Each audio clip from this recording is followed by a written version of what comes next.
He moved into a new apartment and accidentally discovered a phone hidden in the wall. It contained a single recording, the voice of the apartment's owner who disappeared 10 years ago. I never believed in fate. But perhaps I didn't choose this apartment, it chose me. The sound of the packing tape ripping off the last cardboard box echoed through the empty rooms of apartment 7B. Late afternoon light slanted through dusty blinds, casting long shadows across the worn hardwood floors. I'd gotten the place for a steal, a spacious one-bedroom in Oakwood Heights, a neighborhood on the edge of gentrification where old brick buildings stood alongside trendy new coffee shops and overpriced grocery stores. Location, location, location, my realtor had repeated like a mantra, avoiding my questions about why the previous tenant had left. Only later, after signing the lease, did I learn about Michael Langton, the journalist who'd vanished without a trace 10 years ago. The apartment had cycled through a few short-term renters since then, but none stayed longer than a few months.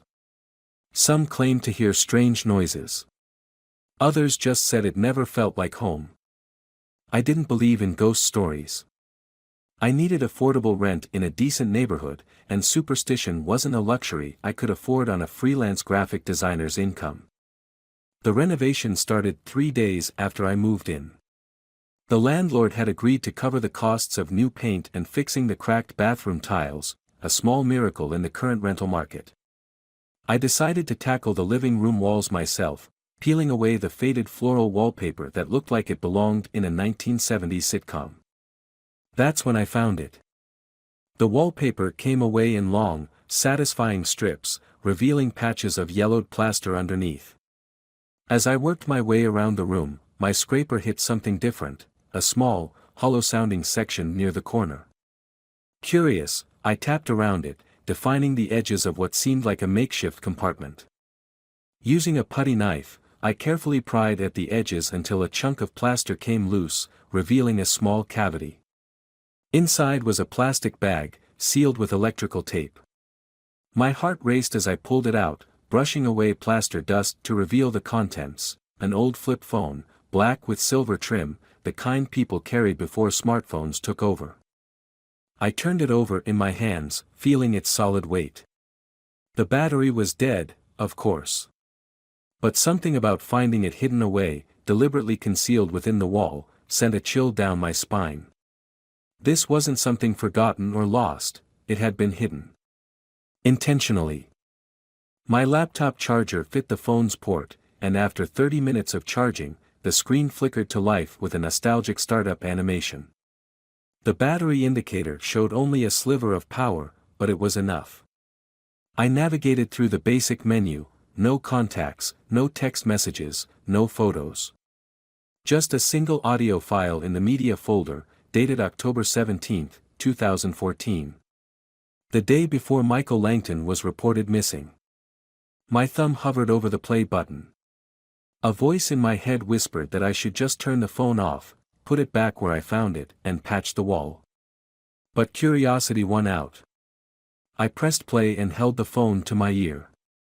A man's voice, hoarse and trembling, filled the silence of my apartment. If you're hearing this, I'm already dead. They're coming for me. I found something I wasn't supposed to find. Now they'll make it look like I never existed.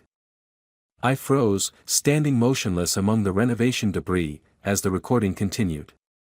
The information is too important. People deserve to know the truth about Meridian. About what happened to those workers.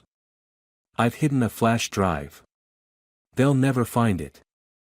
Static interrupted briefly before the voice returned, now whispering urgently. Don't trust the police. Don't trust anyone connected to Meridian. If you find this, be careful. They're watching.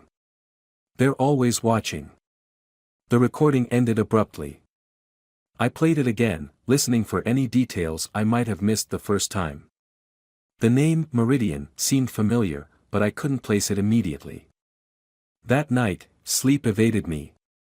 Every creak of the old building's pipes, every distant siren made me sit upright, heart pounding.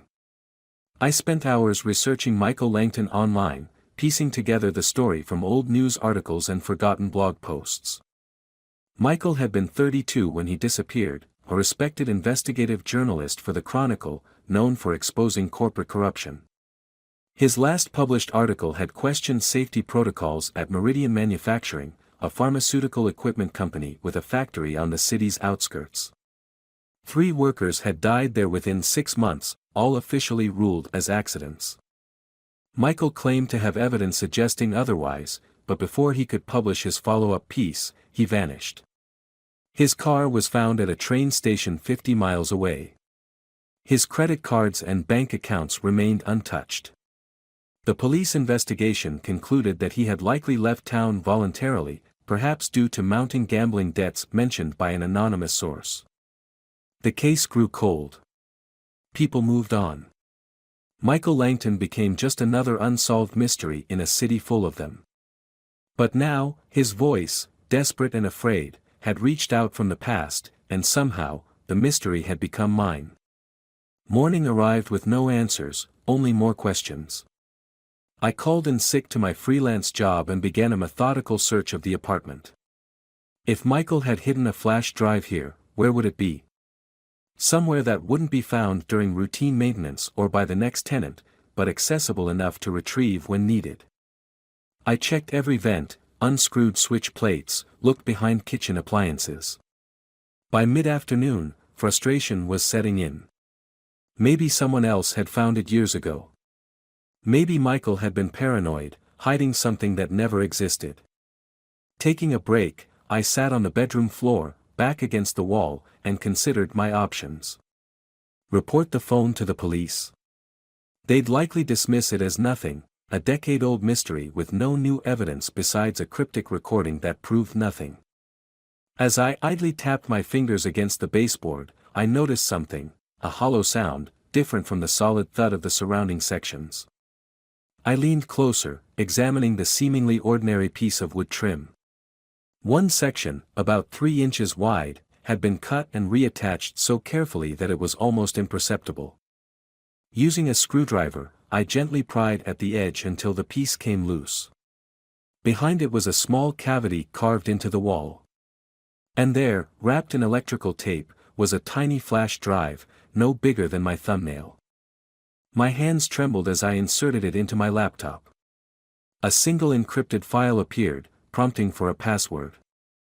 I tried variations of Michael's name, birthdate, common passwords, nothing worked.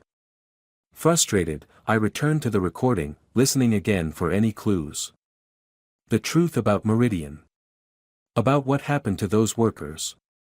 On a hunch, I typed Meridian Truth into the password field. Access denied. I tried again, Meridian Workers. Another failure. The phone rang, startling me so badly I nearly dropped my laptop. Not my cell phone, the old flip phone I'd found in the wall. The screen lit up with unknown caller. Impossible. The phone wasn't activated, had no service provider. It shouldn't be able to receive calls at all. Yet it continued ringing, the harsh electronic tone filling my apartment. Heart pounding, I answered. Hello. Silence. Then, a soft exhale. You weren't supposed to find that. The voice was male, smooth, controlled. Who is this? I demanded, trying to keep my own voice steady. You're making the same mistake he did. Walking into something you don't understand. I don't know what you're talking about, I lied. A soft laugh. The flash drive, Mr. Carter. What's on it doesn't concern you. Put it back where you found it, and we'll forget this happened. My blood ran cold. I hadn't told anyone my name since moving in. I hadn't updated my address on any public records yet. How do you know who I am? We know everything we need to know. Be smarter than Langton. Walk away. The line went dead. I moved to the window, carefully peering through the blinds at the street below. A black sedan was parked across the street, 2 figures visible inside. As I watched, The car pulled smoothly away from the curb and disappeared around the corner. My mind raced with possibilities. If they knew who I was, they knew where I worked, probably had my phone number and email. They might be monitoring my internet searches. Maybe my apartment was bugged. Paranoia crept in, but I forced myself to think rationally. What would Michael do? He was a journalist, he would follow the facts, build the story piece by piece. I needed to try one more password. Going back to the recording, I listened to the static-filled section again and again. In the background, barely audible, was what sounded like a radio or TV. A sports update. A baseball score. Cardinals win Game 3, score 7-1. The World Series. October 2014. The Cardinals vs. I quickly looked it up, the Giants. I typed Cardinals 71 into the password field.